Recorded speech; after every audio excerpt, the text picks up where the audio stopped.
meron tayong mangyaring water baptism. Water baptism. Happy birthday! Happy birthday! Ang water baptism kasi, yan is your second birthday. Okay? Spiritual birthday. So we'll celebrate it. Nakahanda na ang iyong swimming pool! Kasha, mga ano nga naka-agent. Dinarayin na nila pa sa Maricel eh. Nagkasya, so kasya. Subukan natin. Okay?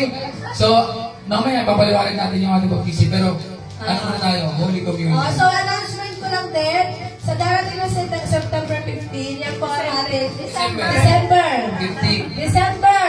Okay, December. 15. Yan ang ating Christmas party sa Kainta. So yan lahat tayo nandoon. So meron po tayong exchange gift doon na 300 pesos for adult and 100 Monito, pesos monita. for children. So adult 300. Kung gusto nyo lang naman po makipag-exchange gift. So wala naman Walang po pilitan. walang pilitan. Kung gusto nyo lamang po. At tayo rin po ang mag-aaral ng programa para sa Christmas party. Yay! Doon sa Inka. Para buhay na buhay.